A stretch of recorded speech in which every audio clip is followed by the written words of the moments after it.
Lar de Frei Luiz apresenta a palestra que você não assistiu. Que a paz de Jesus permaneça conosco hoje e sempre. Hoje, mais um dia especial para o meu pequenino coração, porque venho mais uma vez ao meu querido Lar de Frei Luiz.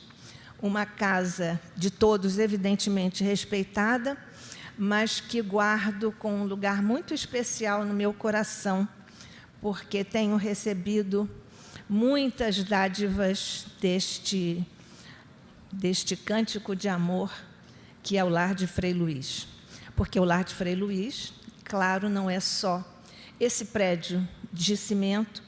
Então, o Lar de Frei Luiz é uma instituição que é um cântico de amor, de caridade, de assistência a todos nós em ambos os planos de existência, porque somos assistidos como encarnados e como desencarnados.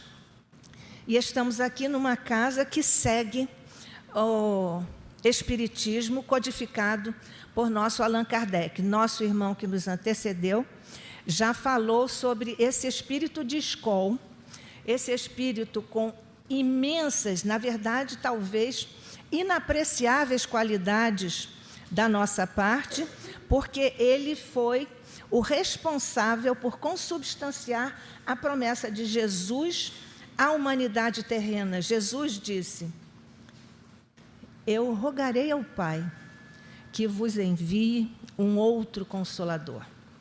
Na verdade, esse outro Consolador é a mensagem que está na terceira etapa, é a terceira revelação, porque a primeira, nós sabemos, foi com Moisés, a segunda com Jesus, e agora este enviado de Jesus que veio tornar realidade a promessa de Jesus. Este Consolador, que está codificado por Allan Kardec, é uma mensagem, na verdade, é a grande aula magna para a Universidade de Almas, que nós somos aqui no planeta da Terra. Porque dizemos que é uma universidade de almas? Porque estamos aqui aprendendo. E nós sabemos que o nosso planeta é, ao mesmo tempo, um hospital e uma escola.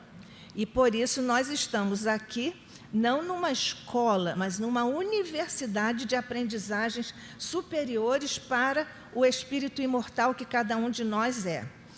Quem recebeu esta grande tarefa, talvez a maior tarefa que eventualmente tenha repousado sobre humanos ombros, foi um espírito tão afinizado com o coração de Jesus, por fidelidade e por natural preparação ao longo de séculos, para dar consistência e consubstanciação à promessa de Jesus. Esse espírito que nasceu no seu início do século XIX, nós sabemos em 1804, sob o nome lá numa cidade de Lyon, lá no sul da França, é chamado o Mestre de Lyon, e depois saiu de lá e foi para Paris. Como é um grande missionário, lamentavelmente ainda não é assim considerado pela humanidade toda, porque um dia, para se lhe fazer justiça, Allan Kardec, ou Hippolyte Léon Denis Rivail, Allan Kardec, haverá de estar no panteão dos grandes benfeitores da humanidade. Lamentavelmente, ainda não é assim considerado, mas por nós, pelo menos, já o é. E que preparação foi essa? Na verdade, nós sabemos, por aprendermos na obra de André Luiz, psicografado pelo nosso inesquecível Chico Xavier, com sua pena doce e suave, na verdade, nós sabemos, por essas contingências, que nada acontece por acaso, muito menos a chegada ao planeta de um missionário com esta tarefa grandiosa. Isto acontece, que é um planejamento do mundo espiritual superior, é um planejamento que acontece toda vez que um grande missionário comparece ao cenário terrestre. Se nós recuarmos um pouco para vermos o grande Sócrates, essa figura extraordinária, um dia ainda falaremos aqui para partilhar com vocês dessa nossa dívida para com esse espírito superior. Mas, enfim, quando Sócrates estava chegando ao cenário terrestre, a velha Grécia, a Grécia clássica, foi pavimentada de grandes obras. Nós todos sabemos da beleza, que era um apanágio, um desiderato dos gregos clássicos. A beleza era um ponto fundamental, um pilar da percepção ou da visão de mundo que tinham os gregos clássicos. E então, a Grécia, particularmente Atenas, foi povoada de obras de arte para preparar o ambiente, a psicosfera, para a chegada deste grande missionário que, aliás, preparou o caminho, não só no campo da filosofia, da moral e da ciência, para Jesus, porque também devemos aqui lembrar que o Evangelho de Jesus contém toda a filosofia, toda a moral e toda a ciência da Terra. Depois nós ainda podemos, quem sabe, desdobrar um pouco esta concepção, esta ideia. Mas então, houve todo esse preparo psicológico, psicossocial, sobretudo vibratório espiritual, para que a Terra, particularmente a Grécia, Atenas, recebesse esta figura excepcional que foi Sócrates. Se nós avançarmos um pouco e formos, por exemplo, a Vetusta Índia, nós vamos ver que quando o Buda nasceu, os jardins do palácio, sabemos que ele era um príncipe, os jardins do palácio floresceram fora de época, porque estava chegando um grande missionário em nome de Jesus para preparar a humanidade naquelas contingências e naquelas plagas. Se nós avançarmos um pouco, e ali na Idade Média, chamada por alguns a época das trevas, Deus acendeu uma luz na figura delicada, humilde, de Francisco de Assis, chamado o poverello de Assis, o pobrezinho de Assis. Este homem inundou o ambiente da época, que estava também um tanto, digamos assim, nós diríamos carregado, né? Tinha vibrações mais pesadas, numa psicosfera, inclusive de belicosidade. Então veio este homem da paz, trazer inclusive para nós a segunda oração mais bela, mais alta que o planeta conhece. A primeira é o Pai Nosso, vindo dos lábios de Jesus, e Francesco de Assisi trouxe essa oração de Francisco: fazei-me um instrumento da tua paz, ó Deus, nosso Pai. Quando este missionário compareceu à Terra, muitos outros espíritos encarnaram junto a ele, aqueles freis delicados, generosos, carinhosos, para sustentar e subsidiar a grande missão de Francisco. Se nós avançarmos mais um pouco, não precisamos poderíamos dar alguns outros exemplos, e vocês também, mas avançando um pouco, nós vamos encontrar, no século XIX, o planejamento espiritual para o renascimento na carne de um outro grande missionário. Ele nasceu como Hippolyte Léon Denisard Rivail, em 1804. E também houve preparativos para a sua chegada.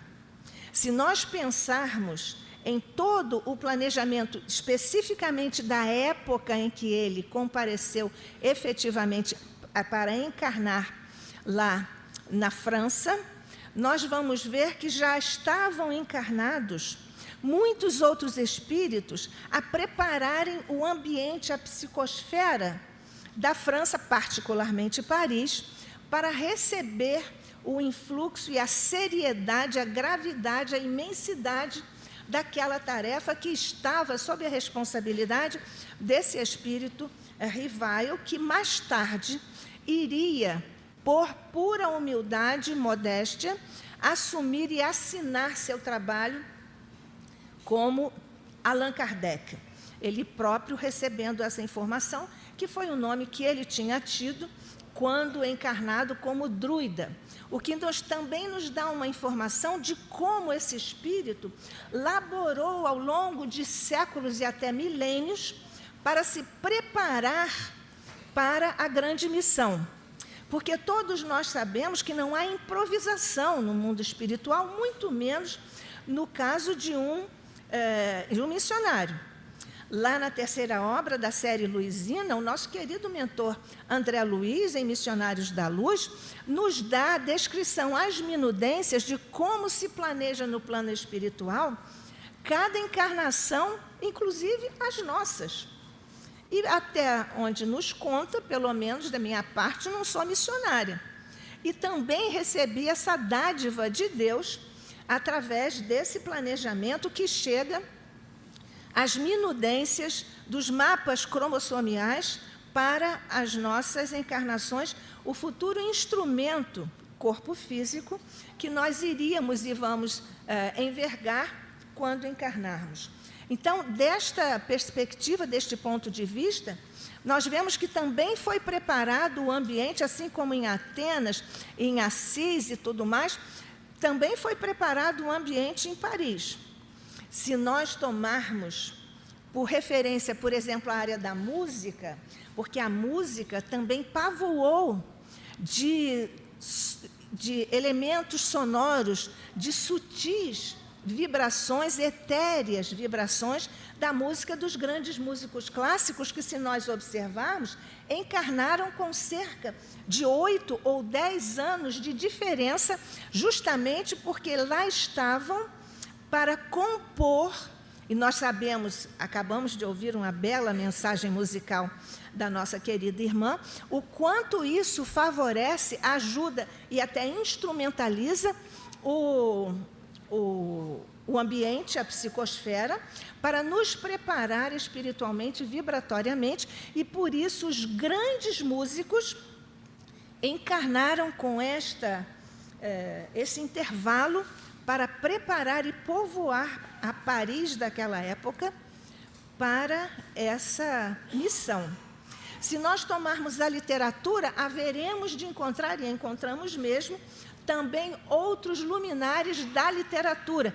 Tudo isso para compor novamente com as artes, mas também com as ciências, o ambiente para que aquele missionário encarnasse. Isso não aconteceu só ali no início do século XIX, porque, como nós dissemos, sobretudo dada a magnitude da envergadura dessa missão, desde a época clássica, que o advento do Espiritismo está sendo forjado através de encarnações, de etapas, e com vários momentos na história da humanidade. Inclusive, se nós pudermos citar muito brevemente, nós vamos lembrar as figuras que estavam lá nos pré-socráticos, aqueles que anteciparam a Sócrates, cada um buscando uma justificativa para a origem do universo, nós diríamos Deus, e daqui a pouco nós vamos falar como é que começou a codificação. Então, eles buscavam na physis, na coisa física, a origem das coisas do universo. Uns diziam que era água, o outro fogo, o outro a terra, mas, enfim, um deles, o professor de Sócrates, concebeu, talvez tenha sido o primeiro homem na Terra a conceber uma causa imaterial para Deus, o grande Anaxágoras. E, naturalmente, que era o professor de Sócrates, mas Sócrates excedeu o Anaxágoras, mas não que seja pequeno o Anaxágoras, senão ele não seria professor de Sócrates. Então, desde esse momento, depois veio a figura, nós estamos pulando muito no tempo, estamos acelerando muito no tempo, depois veio a figura de Agostinho, que assina um dos vários capítulos, vários textos, e sobretudo o capítulo 3º de Evangelho segundo o Espiritismo, um filósofo que é o maior nome da patrística, uma época da Igreja Católica, chamada assim patrística. Ele é o maior nome da patrística e é o maior filósofo ao longo de uns 11 séculos na história da humanidade.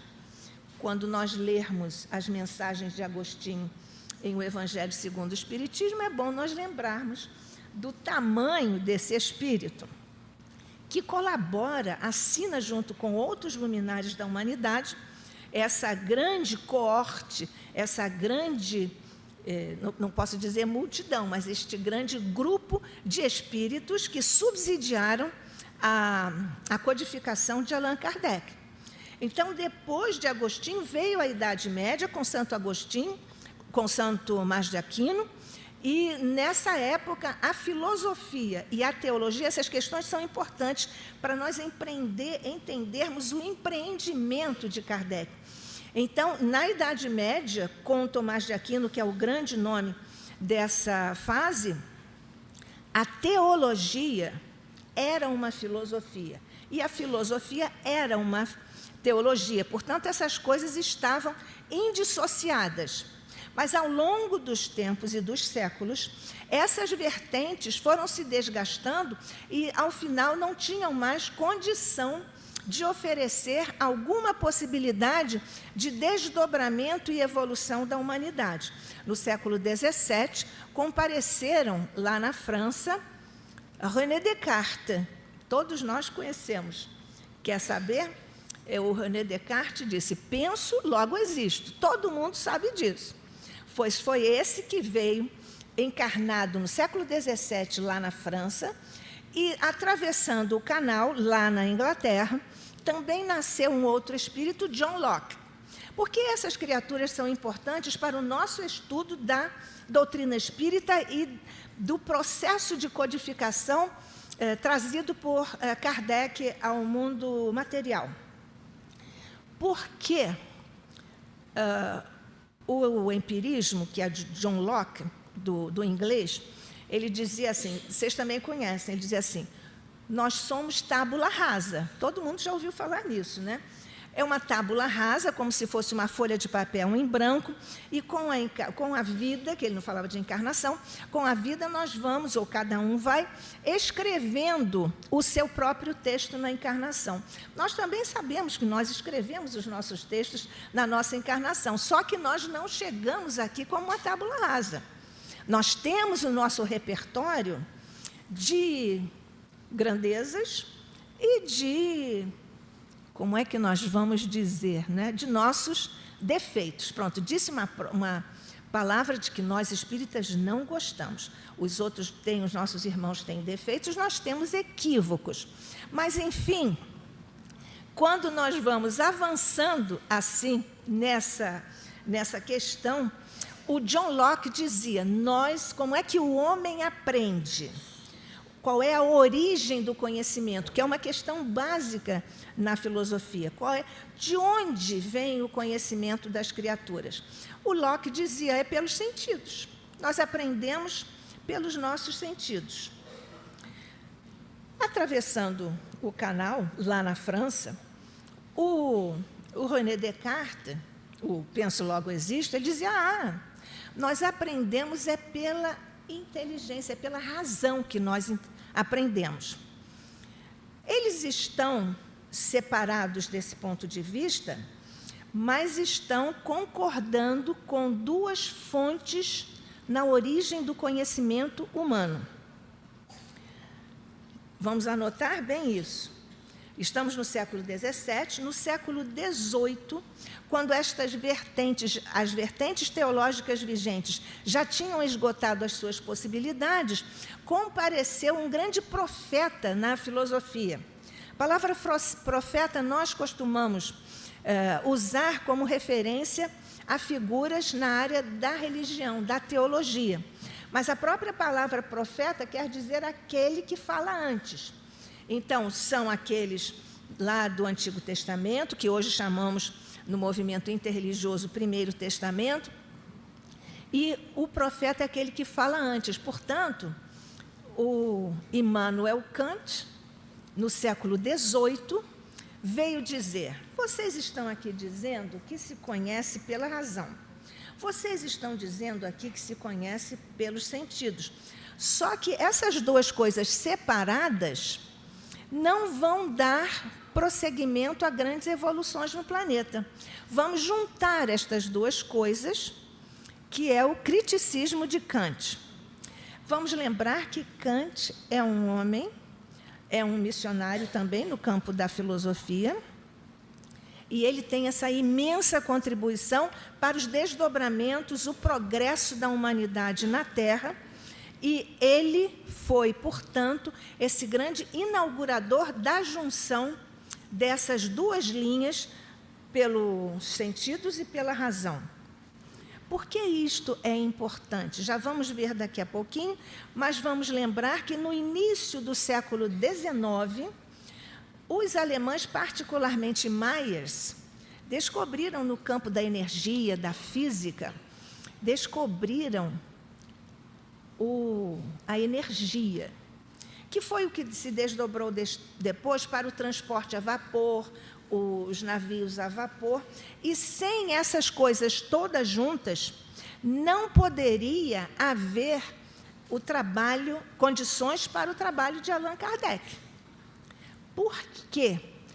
Um alemão também, o Norbert Elias, um sociólogo, ele tem uma obra em que ele diz que, e nós aí sabemos, não acontece por acaso o nascimento de um missionário ou de um grande nome na história, não acontece por acaso, é que há sempre uma preparação para isso.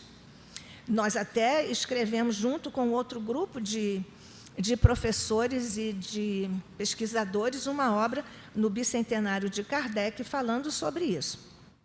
O Norbert Elias diz isso, e ele exemplifica a sua teoria com a figura de Mozart, provando que Mozart não poderia ter nascido antes do momento em que nasceu, porque não haveria condições de ele produzir essa obra espetacular, essas sonoridades inconsúteis da sua produção musical. Então, ditas essas coisas, Hippolyte Léon Denisard Rivail encarnado. Depois nós temos, não por acaso, porque não existe acaso. Nós espíritas dizemos isso a toda hora, não é? Não existe acaso no universo. O acaso não existe, aliás, Kardec assinou essa frase. Por quê? Este que nós chamamos acaso, um outro filósofo racionalista, Malebranche, disse que o acaso é a mão de Deus. E nós sabemos que é exatamente assim, porque a lei nos governa, nos sustenta, nos orienta e nos faz evoluir. Então, quando todas essas questões estavam aí colocadas, não por acaso, tudo isso fruto de um planejamento muito cuidadoso e milenar para que comparecesse ao cenário terrestre Rivail Kardec. Ele era, nós às vezes ficamos assim achando que o Kardec era uma mônada caída-se para a consubstanciação da mensagem de Jesus, mas nós ficamos achando que o Kardec é aquela figura circunspecta. Bom, nós também não poderíamos esperar do grande missionário que ele vivesse rindo, com a grande missão que estava sobre seus ombros. Mas ele era uma figura muito amorosa, ele era muito bem-humorado, ele fazia, por exemplo, piadas com os druidas, que da encarnação dele como druida. Ele ia aos concertos, ele assistia, por exemplo, ele gostava da ópera no teatro, ele ia lá ao teatro, e também tinha no seu domingo a grande companheira Amélie Baudet, um beijo para Amélie, a grande companheira, fazia também lá o almoço para os amigos, e eles brincavam, confraternizavam como toda a família num domingo. Nós temos a tendência de achar que Allan Kardec é uma figura emblematizada quase que como uma estátua por força dessa imagem dele com aquele sobretudo, a mão aqui, tudo. Mas ele é uma figura, um espírito maleável, amoroso, gentil, bem-humorado. É bom nós não esquecermos disso. Fazer um exercício. Preste bem atenção ao que você vai sentir agora. Quando eu disser Francisco de Assis. E agora, quando eu disser Allan Kardec. Percebeu alguma diferença na sua reação emocional diante desses dois nomes? É porque nós ainda não amamos Kardec. Nós respeitamos, também seria o absurdo de nós não respeitarmos esse missionário. Mas é preciso conhecer não só o missionário, o codificador, mas o homem Kardec. O professor Kardec, que recebia crianças que hoje nós chamamos em situação de rua, recebia na sala de sua casa. A doce Gabi, Amélie Boudet, preparava lanche para as crianças e eles davam aula, porque Amélie também era professora no campo das artes. E tantas outras coisas, ele dava, por exemplo, uma ação ou uma reação de Chico Xavier, nós todos sabemos disso e engrandecemos também essa ação de Chico. Ele recebia, várias vezes ele recebeu um envelope com dinheiro, não viu quanto continha aquele envelope e deu, em várias ocasiões, deu à pessoa primeiro que chegasse a ele em necessidade. Kardec fazia isso, ou Rivail fazia isso. Ele também não olhava a quantia. Ele nunca perguntou qual era a religião ou posicionamento filosófico, político, religioso de quem lhe pedia ou de quem se apresentava em alguma necessidade diretamente ou através de uma outra pessoa dizendo que tal ou qual pessoa estava em necessidade. Ele fazia isso desta forma natural, desinteressada, amorosa. É bom nós nos lembrarmos da dimensão humana deste homem que tinha essa missão e se desincumbiu dela grandiosamente. Como é que ele tomou conhecimento disso? Nós todos sabemos. Aquilo que virou moda em Paris naquela época, que eram as mesas girantes, nosso companheiro se referiu a isso, né? Eram as mesas que dançavam, falavam, davam respostas. Uma coisa que não faz sentido para um cientista, porque a formação de Rivail Kardec era exatamente de um raciocínio filosófico extremamente avançado, científico extremamente avançado. Então, isso também não fazia sentido. Por isso, ele disse ao Fortier: enquanto não me provarem que esta mesa que responde tem nervos, eu não vou acreditar nisso. O médico que está aqui à nossa mesa sabe muito bem disso, não é, doutor Frutuoso? Então, quando ele disse isso, ele pôs-se a investigar, mas com a isenção do cientista. Então, com o que é isenção é o distanciamento psicológico, não permitindo que seus valores, preconceitos, ideias pré-concebidas possam influenciar no trabalho de observação. Então, foi aí que ele descobriu, ou desdobrou-se diante dele, essa produção excepcional que veio cair no seu colo, através de vários cadernos, psicografados por vários médiuns desconhecidos entre si e do próprio Rivail Kardec. E esses médiuns traziam esse conjunto de ideias absolutamente identificadas, harmonizadas. E ele se deu ao trabalho excepcional de codificar. Nós, às vezes, dizemos assim: o Kardec é apenas o codificador. Nós entendemos isso, já até escrevemos sobre isso. Nós entendemos isso. É quando nós queremos preservar a chamada pureza doutrinária. Porque o próprio Kardec disse: sou apenas um mero divulgador. O que prova da sua isenção, da sua humildade, da sua grandiosa humildade. Então, se considerando apenas um divulgador, um mero divulgador, Kardec, então, se coloca nessa posição. E quando ele faz todo este trabalho, nós dizemos que ele é apenas o codificador, é porque nós estamos tentando ser fiéis à pureza da codificação. Mas a codificação é um trabalho de grandíssimo porte. Nós não podemos falar assim, ele é o codificador. Não, ele é o grande codificador.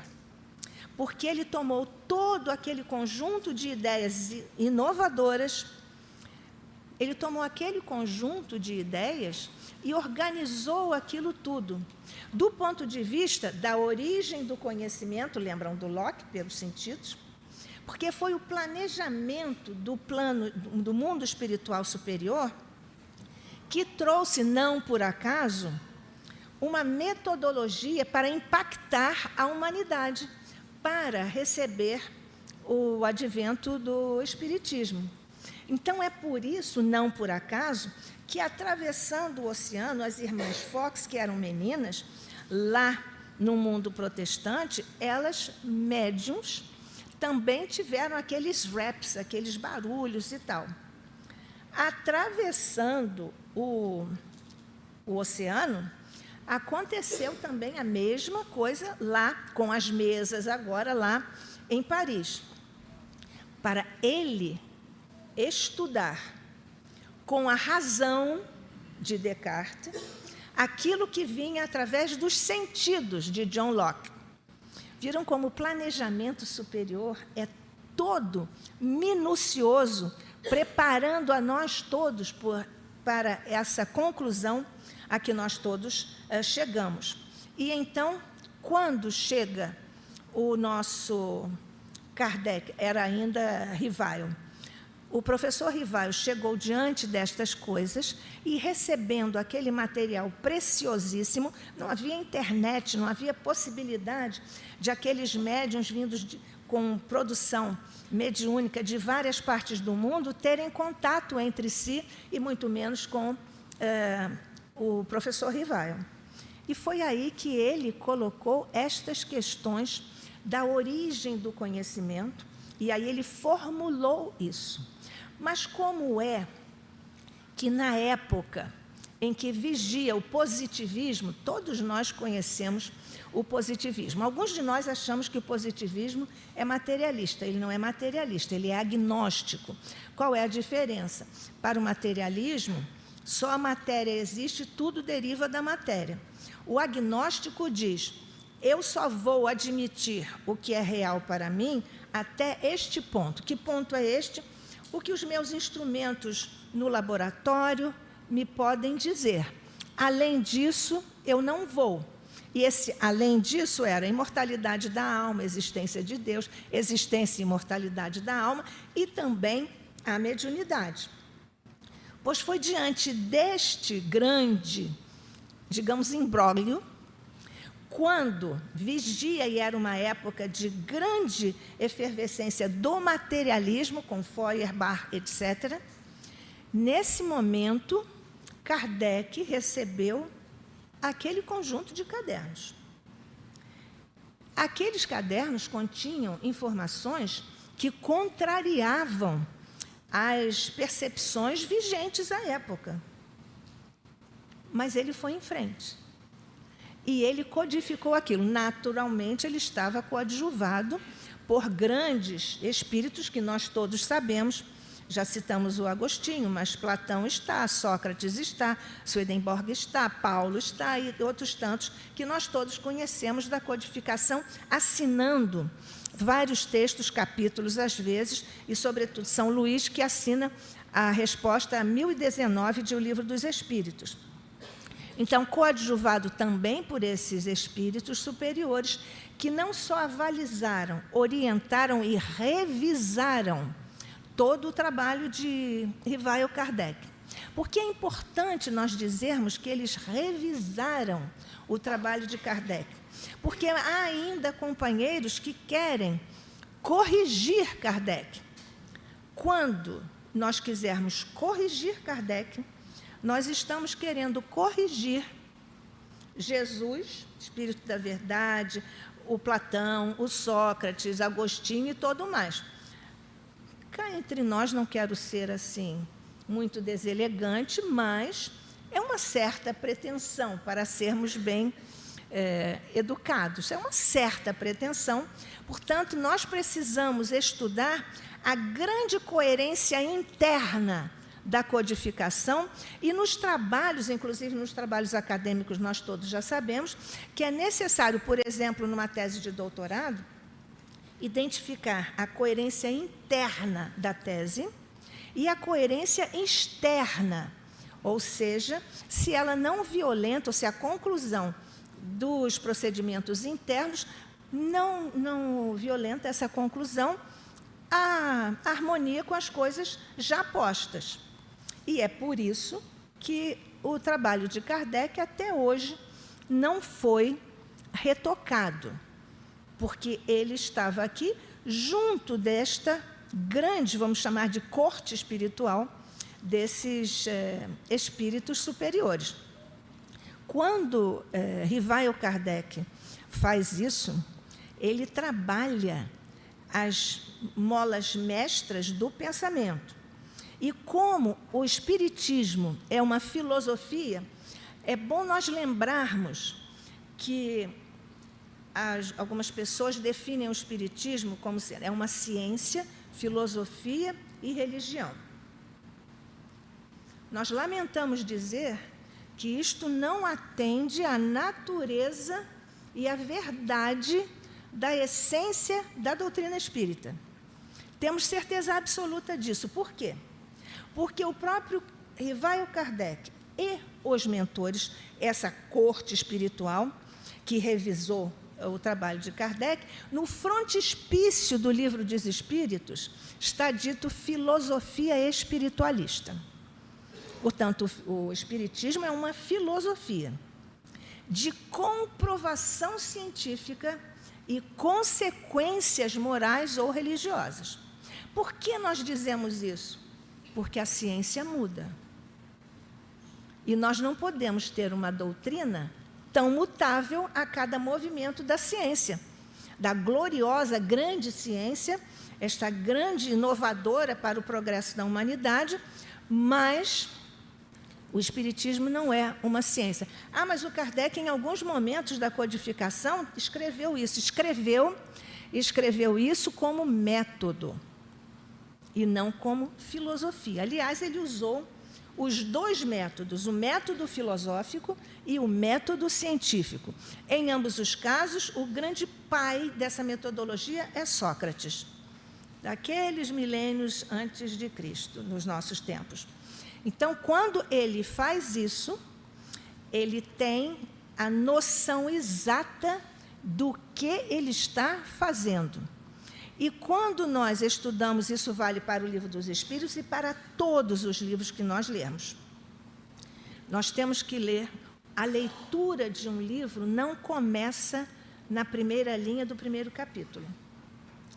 A leitura de um livro começa no título, se for traduzido no nome do tradutor, para sabermos da sua competência, a editora, a edição, porque em algumas edições existem alterações, e aí é que nós vamos começar a leitura do livro, e aí no frontispício do livro nós temos filosofia espiritualista para designar ou para introduzir, e é o vestíbulo da codificação para introduzir a doutrina espírita. Quando Kardec faz isso, ele está diante de talvez nós não possamos dizer sistema filosófico. Um sistema filosófico tem vários, hoje as pessoas diriam camadas, nós dizemos instâncias, ou várias áreas. Tem a filosofia política, tem a moral, tem a ciência, tem a teoria do conhecimento, que é a gnosiologia, e outros tantos. Tem a ontologia, que é o estudo do ser, e assim subsequentemente. O Espiritismo é uma filosofia, mas não seguiu os moldes do sistema vigente até então. Talvez o último sistema com estas características tenha sido o de Hegel. Mas, enfim, aquele que falou de tese, antítese e síntese. Então, quando o Kardec ficou com estas questões, e ele buscou a natureza e essa é uma questão filosófica, a natureza do material que lhe tinha caído no colo, ele precisava de um método para estudar aquilo que não era reconhecido pela ciência. E quando eles estavam ali analisando estas questões, ele precisava de um método. O método do positivismo não se prestava às coisas da metafísica. Lembram que nós dissemos que daqui para lá, existência da alma, imortalidade, etc., o positivismo não se posiciona? Então, só que o que ele recebeu nos cadernos estava além disso. Então, o método do positivismo não valia. O método da ciência, do científico stricto sensu, também não servia. Kardec inventou um método para estudar e delegar à humanidade inteira a codificação. Mas aí nós temos uma outra questão, bem rapidamente. Nós temos uma outra questão. Aquele material era metafísica, acima da física. E ele precisava colocar aquilo em termos, digamos assim, palatáveis, inclusive para as vertentes científicas, para as pessoas. Então, ele criou uma coisa que, do ponto de vista racional, stricto sensu, não faz sentido, que é um positivismo. Como é que ele pode fazer uma coisa positivista com coisas metafísicas? Mas é um positivismo transcendental. Ou seja, ele estudou as coisas que vinham pelos sentidos, que vêm pela mediunidade, e do ponto de vista do espírito imortal, que é o autor daquelas mensagens, daqueles conteúdos que estavam ali. Só ter inventado esse método, que nós chamamos de positivismo transcendental, já vale para ele estar emblematizado no Olimpo dos benfeitores da humanidade. Nós esperamos, é claro que há muitas outras coisas maravilhosas sobre o trabalho incansável, espetacular, profundo, transcendental desse espírito. Pode ficar para outro encontro nosso, para nós reverenciarmos a grandeza, a altura, a nobreza, a humanidade deste incansável trabalhador na seara de Jesus, já tão imantado ao coração do Mestre, que todos nós escolhemos seguir e que o avalizou para trazer a consubstanciação de sua promessa, de Jesus, à humanidade terrena. Eu rogarei ao Pai que vos envie um outro Consolador. O Consolador está conosco. Estudemos o Consolador. Sobretudo, busquemos, porque todos nós, em um mundo de expiação e provas, temos questões a resolver. Não estou dizendo problemas, porque primeiro nós temos questões. Já nos dizia o nosso grande amigo Gerson Simões Monteiro. Primeiro nós temos questões. Aí nós tomamos a iniciativa de usarmos e buscarmos todas as possibilidades de solução. Se nenhuma dessas possibilidades resultar, aí nós temos um problema. Mas como nós estamos sempre ajudados pelos nossos mentores, nós não temos problemas, nós só temos questões e nós estamos absolutamente instrumentalizados para superarmos as questões que se nos oferecem pelo diapasão da vida, para nós cantarmos hinos ao espírito imortal que somos, para nessa grandeza da preparação da lei de Deus que nos governa, assiste a todos nós e todos os universos, possamos, enfim, trilhar o nosso caminho, porque Jesus está à nossa espera. Gosto sempre de pensar nesta imagem. Quando Jesus, nós somos todos tutelados do amor de Jesus na Terra, o grande governador do planeta, amoroso governador do planeta, continua a nos aguardar e a nos convidar. Vem. Jesus disse isso a Pedro. Pedro distraiu-se, caiu na água, mas ele se recuperou Pedro.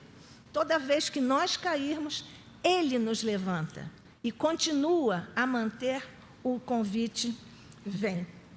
E nós, Jesus querido, dizemos-te neste instante, Mestre amado, nós já estamos indo, sob o olhar de nosso Pai.